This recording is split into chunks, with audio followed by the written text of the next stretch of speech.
Puji Tuhan, silakan duduk Bapak Ibu. Haleluya. Ada sukacita, amin. Puji Tuhan. Iya. Mari kita lihat kebenaran firman Tuhan menjadi renungan bagi kita pada hari ini. Di dalam Lukas pasal 1 ayat 16 dan 17. Ya. Nanti habis khotbah ini kita akan mendengarkan pengumuman dari panitia lagi. Jadi kita gunakan baik-baik waktu kita ini. Lukas 1 ayat 16 dan 17. Nah, kalau sudah ketemu, mari kita baca bersama-sama. 2, 3, iya. Ia akan membuat banyak orang Israel berbalik kepada Tuhan Allah mereka. Dan ia akan berjalan mendahului Tuhan dalam roh dan kuasa Elia. Untuk membuat hati bapa-bapa berbalik kepada anak-anaknya. Dan hati orang-orang durhaka kepada pikiran orang-orang benar. Dan dengan demikian menyiapkan bagi Tuhan suatu umat yang layak baginya. Haleluya. Jadi ini adalah nubuatan yang disampaikan tentang Yohanes Pembaptis. Ya. Benar atau benar? Yohanes Pembaptis. Nah, Yohanes Pembaptis ibunya adalah Elisabeth. Nah, mereka itu berfamili dengan Maria, ibu Yesus. Jadi sebelum Yesus datang ke dunia ini, mujizat, hal-hal yang ajaib terjadi. Ya, hal-hal yang ajaib terjadi, yaitu dengan kelahiran Yohanes Pembaptis yang lahir dari seorang yang sudah lama menunggu anak. Tetapi Tuhan berbicara bahwa dia akan melahirkan seorang anak, namanya adalah Yohanes Pembaptis. Nah, Yohanes Pembaptis ini mendahului sebagai perintis jalan kelahiran, kedatangan Mesias, anak Allah. Jadi sebelum Yesus datang ke dunia, ada keajaiban-keajaiban terjadi. Jadi dia lahir di seputar keajaiban. Yesus lahir di seputar keajaiban. Ya. Nah, ini adalah misi dari Yohanes Pembaptis. Apakah misi Yohanes Pembaptis? Kita lihat di sini. Ia akan membuat banyak orang Israel berbalik kepada Tuhan Allah mereka. Dan ia akan berjalan mendahului Tuhan. Artinya mendahului Yesus. Artinya sebelum Yesus datang menyatakan diri, Yohanes Pembaptis lebih dahulu. Seperti pionir, merintis. Begitu ya. Dalam roh dan kuasa Elia. Untuk membuat hati bapa-bapa berbalik kepada anak-anaknya. Dan hati orang-orang durhaka kepada pikiran orang-orang benar. Dan dengan demikian menyiapkan bagi Tuhan suatu umat yang layak baginya. Jadi puncak dari tujuan dari misi Yohanes Pembaptis adalah mempersiapkan suatu umat yang layak bagi Tuhan. Ya, itu misinya Yohanes Pembaptis. Mempersiapkan umat yang layak bagi Tuhan. Nah, dari misi Yohanes Pembaptis ini, kita melihat beberapa hal. Ternyata misi Yohanes Pembaptis ini terkandung, ya misinya ini merupakan syarat bagaimana sebenarnya menjadi umat yang layak itu. Nah, dari sini kita akan tahu. Bagaimana rupanya, apa syarat menjadi umat yang layak? Nah, karena itu tema firman Tuhan hari ini, menjadi umat yang layak. 2, 3 ya. Menjadi umat yang layak. Nah, kalau kita lihat dalam kamus bahasa Indonesia, apa artinya layak ini? Ya, layak ini pantas. Atau patut, umat yang pantas, umat yang patut. Nah. Jadi arti yang lain adalah menjadi umat yang memenuhi syarat, yang memenuhi kriterianya Tuhan, begitu. Itu misinya Yohanes Pembaptis, mempersiapkan orang yang patut bagi Tuhan, yang pantas bagi Tuhan, yang terhormat, yang memenuhi kriterianya Tuhan. Nah, itu artinya layak di dalam kamus. Jadi kalau dalam teks aslinya layak ini itu dituliskan kata skeusmenon. Artinya dipersiapkan untuk tujuan yang besar. Ya. Jadi dipersiapkan untuk tujuan yang besar. Jadi Yohanes Pembaptis diberikan Tuhan sebuah misi mempersiapkan umat untuk tujuan yang besar. Yang pantas, ya, yang patut baginya. Nah, jadi kita melihat saudara-saudara, apa syarat agar menjadi umat yang layak bagi Tuhan, yang pantas, yang patut, yang sedang dipersiapkan Tuhan untuk tujuan yang besar ini. Jadi Tuhan ingin melakukan banyak hal bagi dunia ini, bagi rumah tangga kita, bagi gereja kita, tetapi seringkali tidak patut, ya, tidak pantas, tidak memenuhi syarat untuk menjadi jalannya Tuhan mewujudkan semua rencananya. Nah, apa syarat? Kita lihat tadi dari ayat itu Bapak Ibu ya. Yang pertama kita lihat, ia akan membuat banyak orang Israel berbalik kepada Tuhan Allah mereka. Jadi misi yang pertama Yohanes Pembaptis membuat orang Israel berbalik kepada Tuhan Allah mereka. Dari sini kita tahu ternyata syarat menjadi umat yang layak itu adalah berbalik kepada Tuhan itu duluan.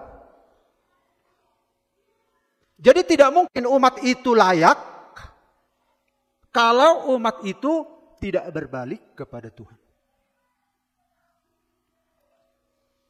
Mari kita lihat dulu Bapak Ibu,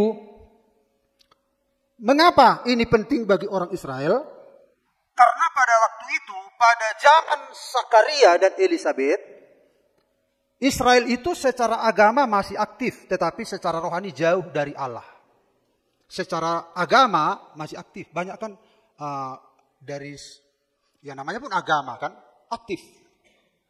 Tapi secara rohani tidak ada connect dengan Allah. Apa kira-kira latar belakang orang-orang kok akhirnya terjebak pada liturgi, pada tata cara, ya? Kenapa terjebak pada tata cara? Padahal waktu zaman Yesus tata cara itu tidak ditonjolkan, ya. Ya karena tidak ada pemahaman tentang menyembah Bapa dalam roh dan kebenaran, ya. Tidak ada kesinambungan.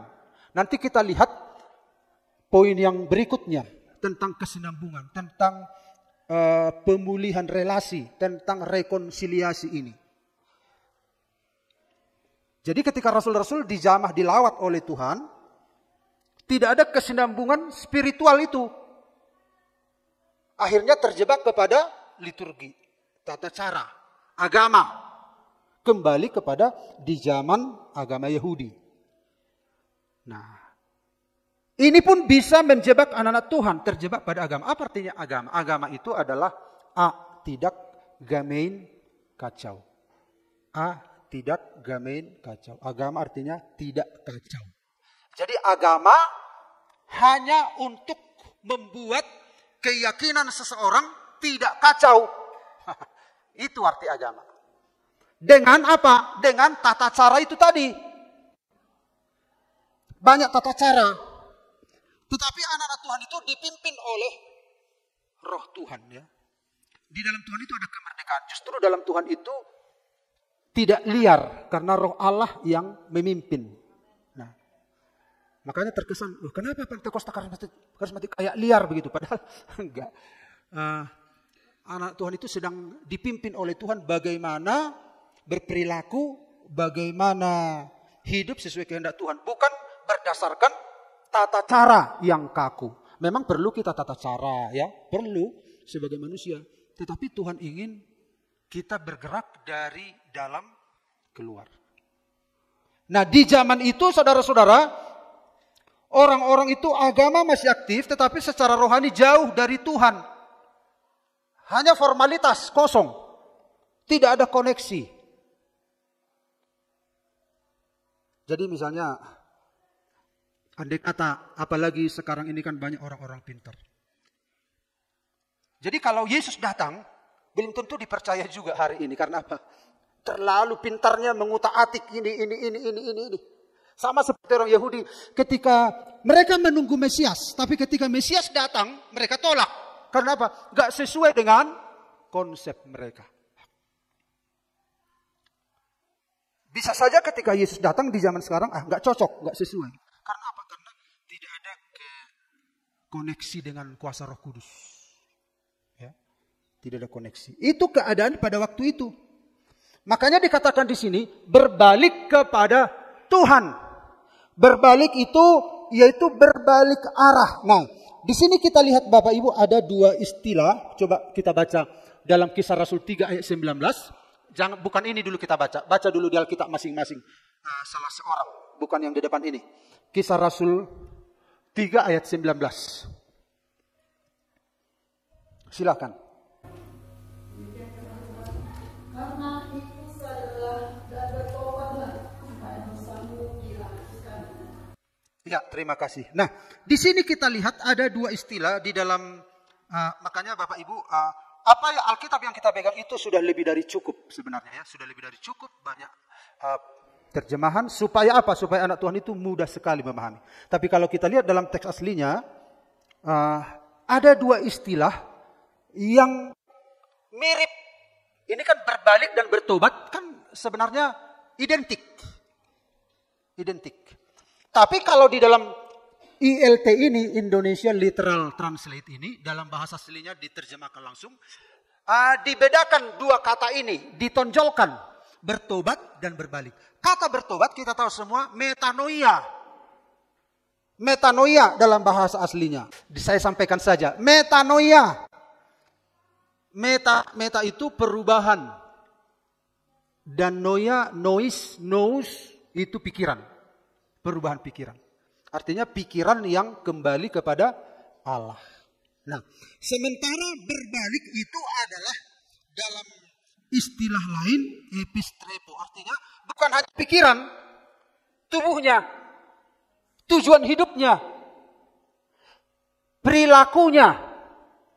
Jadi kalau 2 minggu yang lalu atau minggu yang lalu kita hanya di pikiran, ya, pikiran. Ini sekarang berbalik itu bukan hanya pikiran saja kembali kepada Allah, tapi tujuan arahnya itu tubuhnya, perilakunya. Nah, makanya di sini kita lihat oleh karena itu bertobatlah dan berbaliklah. Jadi bukan hanya pikiran kita berbalik kepada Allah, tapi arah tujuan kita kepada Allah. Agar apa? Dosa-dosamu dihapuskan. Dosa-dosamu dihapuskan sehingga saat penyegaran dapat datang dari hadirat Yahweh, hadirat Tuhan. Ini seperti ini kira-kira. Berbalik. Jadi tujuan hidupnya itu kepada Yesus. Ini artinya berbalik. Bukan hanya sekedar pikiran, tetapi gaya hidup kita. Gaya hidup kita. Jadi nggak bisa bilang, soalnya itu pangalahku, ibu Tuhan itu aku. Nggak gitu. Tuhan parrohana bahasa daho ibu tohodor hakku Tuhan. Dan soalnya maksud Tuhan. Enggak. Sekarang pengertian yang komplit dalam kekristenan bukan hanya metanoia, bukan hanya pikiran yang berbalik pada Tuhan, tapi gaya hidup kita. Amin Bapak Ibu. Itu syarat menjadi umat yang layak. Berarti kalau gaya hidup kita, perilaku hidup kita tidak berubah, tidak layak. Bapak Ibu bayangkan di zaman Yohanes Pembaptis itu. Tuhan tidak berbicara selama 400 tahun. Ya, ada berhenti Tuhan bicara. Karena orang Israel sudah agamawi. Akhirnya kosong, masa kegelapan. Sampai kepada datangnya Yohanes Pembaptis dan Yesus Kristus. Jadi untuk mempersiapkan umat yang layak ini harus berbalik. Nah, jadi harus benar-benar gaya hidup kita, cara hidup kita. Kalau enggak kalau tidak bermetanoia, kalau enggak berubah pikiran kita, kalau tidak berubah cara hidup kita, walaupun saudara GPDI seumur hidup, saudara tidak layak. Amin. Tidak layak. Jadi untuk apa kita menghabiskan waktu tapi enggak layak? Mau? No. Tidak. Saya enggak mau. Untuk apa? Sudah diejek. Kate-kateon pertangis-tangis. Molo tangis, memonon. Mekel tangis. Heran aritik. Untuk apa? Ta'ai sudai. Alai dam muba. Bagusan kita dipuji-puji mereka sekalian. Berbalik. Amin. Berbalik. Jadi ketika Yesus disalib, tangannya terus terbuka. Tangannya terus terbuka. Menunggu kita kembali. Amin. Berbalik. Yohanes yang penuh dengan roh. Seperti Elia. Untuk membalikkan orang untuk berbalik butuh kuasa Allah. Ternyata menjadi umat yang layak itu harus berbalik kepada Allah. Tidak ada artinya sebuah kehidupan kalau tidak berbalik kepada Allah. Tidak memiliki gaya hidup, cara hidup yang sesuai dengan kehendak Allah. Memang kita belum sempurna, tetapi kita sedang menuju kesempurnaan. Ya, amin. Kita berubah hari demi hari. Pelajari hidup saudara. Pelajari. Kenapa ya kalau enggak ada uang, aku agak berkurang sukacita ya? Gitu. Berarti uang masih mempengaruhi kondisi jiwaku ternyata. Nah, pelajari. Kalau Bapak Ibu misalnya enggak punya uang, kayaknya enggak apa-apa ya. Enak. Wah, puji Tuhan gitu. Tapi kalau masih terpengaruh, kalau kita lihat ya, sona lasroham, pasti ada kepengmu. Berarti ketika cemberut, sona besuto, kemungkinan besar kau enggak punya uang kan? Iya katanya. Berarti kita pelajari. Kita pelajari hubungan kita dengan Tuhan itu tetapkah indah? Masih bisakah terpengaruh dengan situasi kondisi? Nah, kita berproses, makanya pelajari. Pelajari diri saudara. Jangan pelajari diri orang. Pelajari diri saudara. Nah, berbalik itu langkah syarat yang pertama. Lalu kita lihat yang kedua. Ia akan membuat hati bapak-bapak berbalik kepada anak-anaknya. Yang kedua, syarat yang kedua menjadi umat yang layak adalah relasi yang dipulihkan. Hubungan yang dipulihkan. Yohanes Pembaptis mempersiapkan ini. Umat yang layak itu, hubungan itu pulih. Kalau hubungan tidak pulih, kita tidak layak. Itu. Ya begitu sederhana. Pikirkan hubungan kita. Di sini Bapak Ibu kita lihat, ia akan membuat hati bapak-bapak berbalik kepada anak-anaknya. Bapak-bapak di sini adalah orang-orang yang generasi-generasi tua. Itu pengertian yang pertama. Generasi-generasi tua tidak memperhatikan kesinambungan dari keturunannya. Tidak memperhatikan kesinambungan iman. Hanya memikirkan diri sendiri. Sibuk dengan diri sendiri, tidak memperhatikan ini keturunannya ini diselamatkan atau tidak. Bagaimana masa depannya ini kalau aku nggak ada? Dipikirkan nggak? Kalau aku nggak ada, bagaimana? Mereka ikut Tuhan atau enggak? Nggak ada kesinambungan. Nggak ada terpikir. Makanya ada masa kegelapan. Bapak-bapak di sini juga artinya orang-orang Kristen yang sudah dewasa, yang tidak memikirkan regenerasi. Kenapa ini bisa terjadi? Karena orang tua gagal menunjukkan Tuhan. Kita lihat di sini. Ini adalah seorang anak kecil. Ya.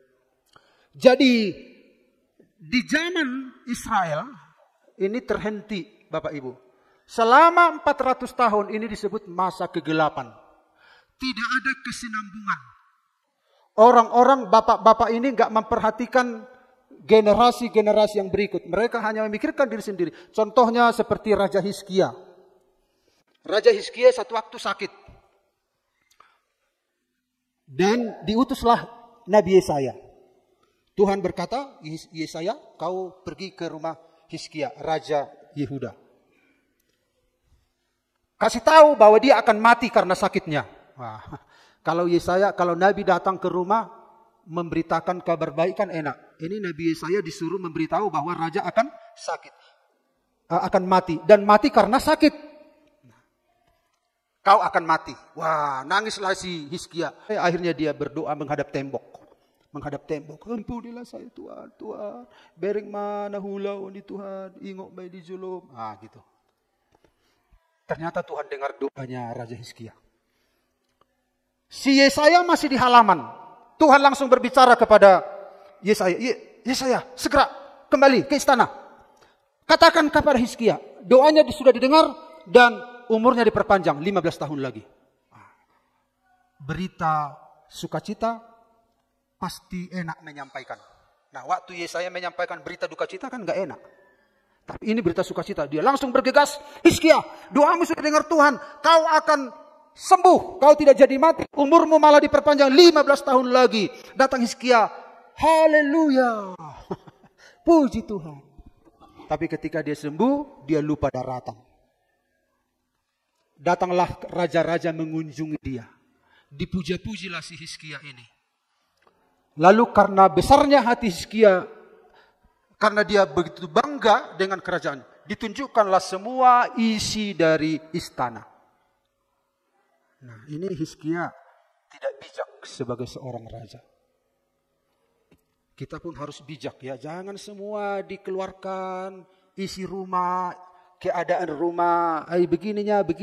Sono do suamiku, sono do istriku, sono bahar weda. Pura-pura simpati. Tapi sebenarnya dia ingin korek. Ada apa? Ini kebetulan ibu ini gak tahu jaga rahasia keluarga, dibongkar semua. Jadi perlu bijak ya, menjaga rumah tangga kita masing-masing. Kecuali kepada Tuhan, serahkan semua. Gak ada yang tersembunyi bagi Tuhan, amin. Bijak, kan ada rahasia keluarga, ada rahasia gereja, ada rahasia pribadi. Bukan berarti kita, orang ini gak suka terbuka, bukan itu maksudnya. Artinya berhikmat. Di dunia ini kan banyak tidak murni menolong kita. Tapi kalau kepada Tuhan terbuka semuanya. Nah, Hizkia ini terbuka semua. Inilah hartaku, inilah senjataku semua. Tidak ada yang tidak diberitahu. Yang namanya raja ini, tamu ini kan licik dia. Wah, tidak ada lagi yang tersembunyi ini. Tahu semua. Satu waktu Nabi berpesan, Hizkia, kenapa kau bongkar semua rahasia kerajaanmu? Bereng mak. Anggoho hancur nama kerajaanmu. Selama kerajaanmu memang, selama kau jadi raja memang masih aman. Tapi setelah kau, musuh akan datang menghancurkan kerajaan. Apa respon Hizkia? Hizkia bukan sedih, malah apa? Dia berpikir dalam hatinya. Yang penting selagi aku masih raja, masih aman. Masih aman. Artinya dia nggak peduli raja yang akan menggantikan dia. Dia nggak peduli masa depan keturunannya yang akan menggantikan dia. Begitulah keadaan orang Israel di zaman itu. Nggak peduli dengan keberlanjutan iman keturunannya. Nah, mengapa anak-anak kita tidak mengenal Allah? Padahal orang tua sebenarnya adalah Debatana Soniida, kata pepatah Batak.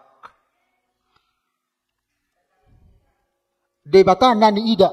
Oke, ya betul. Maaf. Padahal orang tua adalah Debatana Niida. Artinya orang tua itu seharusnya menunjukkan Allah yang tidak kelihatan itu lewat dirinya kepada keturunannya. Ternyata apa yang terjadi? Jadi Allah itu ingin menunjukkan dirinya. Ini kan kelihatan dari sana? Kelihatan? Enggak kelihatan ya? Nah, karena memang Allah tidak kelihatan.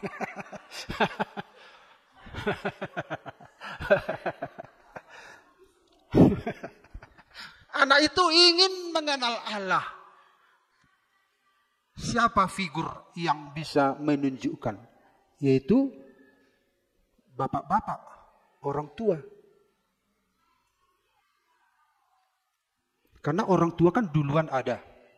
Kemudian dia harus menunjukkan dari generasi ke generasi tentang Tuhan. Ternyata apa yang terjadi? Dia orang tuanya begini. Kaget dia. Padahal dia mau mengenal Allah di sini. Ini bapak mamanya. Jangan-jangan Allah seperti ini. Jangan-jangan Allah seperti ini. Jadi kalau dia sebut Bapak, engkau sungguh baik. Diajar sekolah minggu. Katakan Allah itu Bapak kita. Langsung dia bayangkan apa? Bapak. Ipal tapi dia sebagai dia imuruki.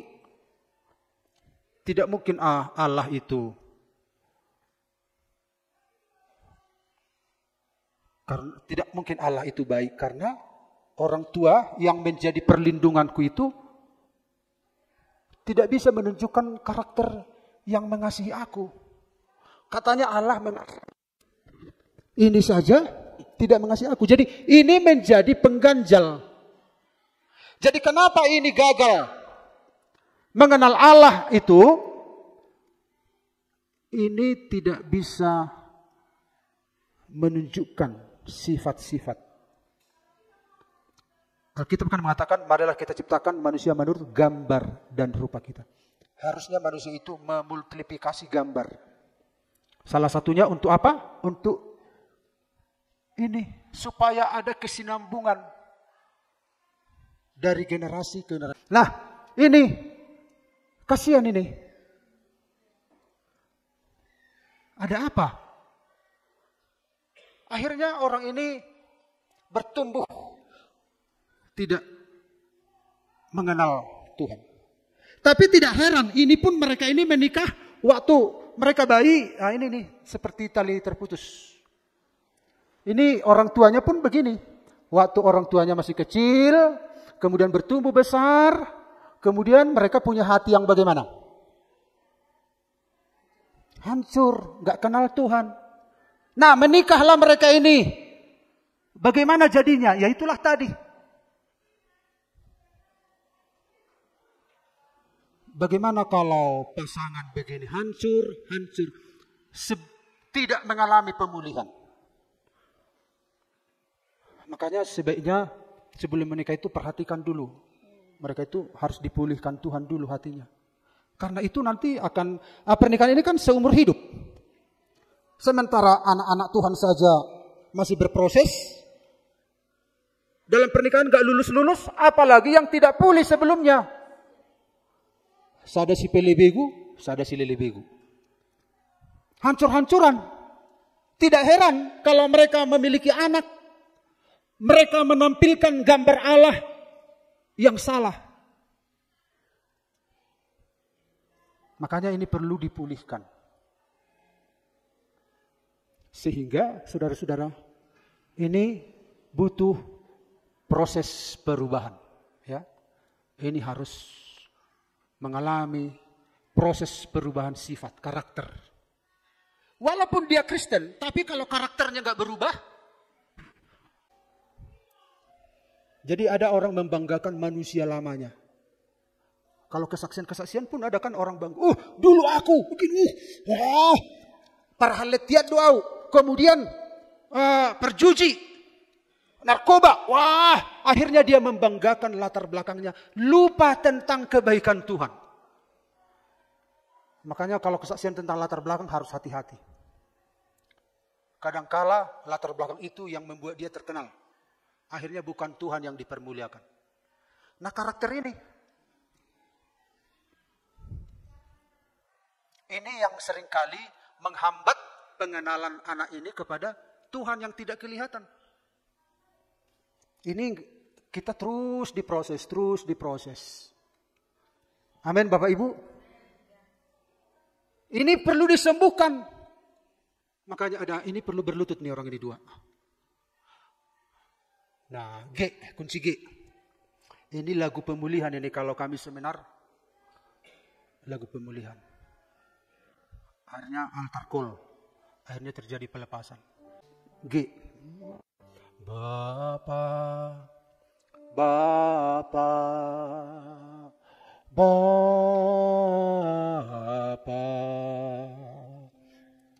kasih-Mu sembuhkan hatiku.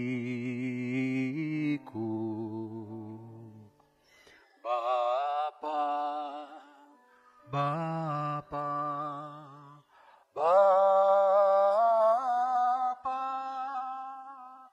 kasih-Mu sembuhkan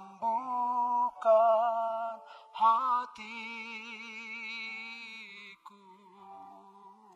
Sebenarnya mereka punya masalah, belum ada penyembuhan. Hanya Bapa Surgawi yang bisa menyembuhkan ini. Karena manusia itu sudah jatuh dalam dosa. Bapa Surgawi menyembuhkan. Kemudian mereka berproses. Kita suami istri harus begini. Orang tua harus begini, serius. Seringkali kita nggak peduli. Itu misinya Yohanes Pembaptis. Akhirnya ketika mereka dipulihkan, apa yang terjadi? Mereka mengalami pemulihan. Mereka bisa merepresentasikan Allah ketika mereka dipulihkan. Amin. Itu bagi orang tua. Bagi anak-anak muda, butuh kasih Bapa Surgawi. Jangan salahkan yang lain. Engkau akan memasuki masa yang panjang. Butuh kau kasih Bapa, kasih Tuhan. Kita sudah melihat ilustrasi 3 minggu lalu kalau nggak salah, atau sebulan yang lalu. Seorang anak yang dia menjadi seorang pelayan Tuhan, tapi ketika terjadi sesi pemulihan begini, dia tidak bisa menyembah Allah. Jadi level tingkat hadirat Tuhan itu ada bertahap-tahap, Bapak Ibu ya. Misalnya Bapak Ibu bisa menyembah Tuhan, Bapa Engkau sungguh baik, itu hadirat Tuhan. Tapi kalau saudara lebih dalam lagi dalam Tuhan, lebih dalam, ketika saudara menyebut Bapa, itu beda ketika saudara ada di level yang dangkal. Makin dalam saudara, pernyataan saudara itu bisa kadang susah disebut. Nah, anak remaja ini yang sudah pelayan Tuhan ini, ketika dia menyembah lebih dalam, kalau dia menyembah dangkal-dangkal saja enggak masalah. Tapi semakin dalam, Tuhan ingin bekerja, ketemu dengan hati yang terluka itu. Akhirnya apa yang terjadi? Luka itu tertutup dalam ternyata. Kalau hadirat Tuhan yang dangkal-dangkal, begitu pengiringan Tuhan yang dangkal-dangkal enggak bisa menembus. Tapi ketika dia masuk ke hadirat Tuhan, Tuhan ingin bekerja dalam hidupnya. Apa yang terjadi? Justru hati yang terluka itu semakin terbuka. Dan pijakan iblis adalah di hati yang belum sembuh. Dan pada akhirnya dia mengalami manifestasi. Manifestasi roh jahat. Bayangkan. Jadi dalam Tuhan ini Allah kita itu suci, kudus ya. Nah, ketika dia mau bermanifestasi roh jahat, bukannya Roh Kudus yang bermanifestasi, tapi roh jahat, Akhirnya apa yang terjadi? Dia dilayani pelepasan. Lalu ditanya, kenapa kau begini? Kata pendeta. Dia terbayang dengan ini. Ketika orang tuanya menyakiti dia. Dia dipukul, disiksa. Ternyata itu dibawa sampai besar. Memang secara agama dia percaya sama Yesus, tapi pemulihan belum terjadi. Memanggil Allah itu sebagai Bapa tidak bisa. Bagaimana aku bisa memanggil Allah sebagai Bapakku? Yang terbayang langsung cemeti dari ayahnya itu. Gak bisa. Jadi langsung beralih ketika dia menyebut Allah sebagai Bapa, langsung gambaran Bapaknya itu muncul di depan. Dan luka-lukanya makin ternganga. Nah, kau harus bisa memanggil Allah sebagai Bapa. Bagaimana caranya? Ampuni Bapa. Nah, dicobalah. Ketika dia memanggil Allah, Bapakku yang baik dalam surga. Langsung diisi oleh gambar bapaknya yang bengis. Berusaha dia untuk melawan tekanan itu. Akhirnya apa yang terjadi? Dia mengatakan, aku mengampunimu. Aku mengampunimu. Tapi sebelum dia berkata demikian, dia sudah punya sebuah penglihatan. Ya. Penglihatan itu membawa dia ke masa kecilnya. Ketika ayahnya memukul dia, ternyata yang dipukul bukan hanya anak itu, Yesus sedang memeluk dia di situ. Jadi sebelum cemeti itu menyentuh tubuh anak itu, tubuh Yesus juga kena. Aku ikut menderita bersama dengan engkau ketika engkau dipukul. Ketika dilihat gambaran itu, akhirnya dia bisa berkata, aku mengampuni engkau ayah, aku mengampuni engkau ayah. Akhirnya dia lepas, dia bebas. Dia bebas. Jadi baik kita orang tua butuh proses perubahan karakter. Baik kita sebagai anak yang terluka, kita membutuhkan penyembuhan dari Bapa Surgawi. Hati bapak-bapak harus kembali kepada anak-anaknya. Artinya relasi ini harus dipulihkan. Harus dipulihkan. Makanya Yesus berkata, kalau engkau datang ke rumah Tuhan membawa persembahan, tinggalkan dulu persembahanmu itu, kau berdamai dulu dengan orang itu. Kau bawa persembahan tapi belum berdamai, tinggalkan dulu. Berdamai dulu. Artinya relasi pulih dulu. Karena Yesus sudah memulihkan hubungan antara Allah dengan kita, kemudian antara kita dengan kita. Mungkin Bapak Ibu berkata, bagaimana mungkin? Pokoknya terima saja dulu firman ini. Tuhan akan tolong kita bagaimana perjalanan pemulihan ini terjadi. Yang penting saudara, amin Tuhan, amin Tuhan. Ada tekad dalam hati saudara. Pemulihan hubungan antara orang tua dan anak, anak dengan orang tua, antara suami istri, antara sesama kita. Umat yang layak itu ada pemulihan hubungan. Kita nggak layak kalau hubungan kita nggak benar. Untuk apa kita duduk bersama-sama, bertepuk tangan bersama-sama, angkat tangan bersama-sama, tapi tidak ada pemulihan hubungan. Saya percaya kita semua ingin menjadi umat yang layak. Amin. Layak bagi Tuhan. Yang terakhir, dan hati orang-orang durhaka kepada pikiran orang-orang benar. Yang ketiga adalah ada transformasi oleh kebenaran. Transformasi kebenaran. Firman yang mengubah hidup kita. Bukan orang yang mengubah hidup kita. Dulu hidup kita begini, rusak. Inilah kebenaran. Tuhan menciptakan kita seperti ini. Tapi makin lama makin rusak. Nah, ketika kita percaya pada Yesus, kita mengalami pembaharuan. Jadi tujuan kita ke sana. Kita sudah terbuang, rusak karakter kita. Akhirnya kita apa? Metanoia, perubahan pikiran. Tetapi Hari demi hari kita harus berubah. Karakter kita harus berubah. Menuju kepada kesempurnaan. Ini yang disebut dengan metamorfosa. Perubahan karakter. Perubahan bentuk. Seperti kupu-kupu dari telur kepada ulat. Dari ulat kepada kupu-kupu. Dari ulat ke kepompong kupu-kupu. Metamorfosa. Harus ada perubahan karakter. Transformasi kebenaran. Ini yang mengubah kita. Kalau ini keadaan kita, jangan tiru ini. Bukan ini tolak ukur kita. Bukan teman kita tolak ukur kita. Tolak ukur kita adalah ini. Supaya kita bertransformasi karakter kita. Harus ini tolak ukur kita. Jangan orang lain tolak ukur kita. Orang lain sama dengan kita. Bukan nabi tolak ukur kita. Bukan rasul tolak ukur kita. Tolak ukur kita adalah Yesus berkata, akulah jalan, akulah kebenaran. Yesuslah tolak ukur kita. Tolak ukur moral kita Yesus. Tolak ukur kesucian Yesus. Tolak ukur kebenaran Yesus.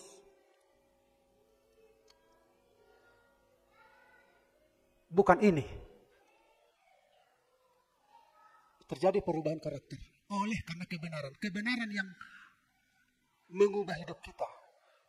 Ya, bukan masa yang mengubah hidup kita. Kenapa kau enggak mencuri lagi?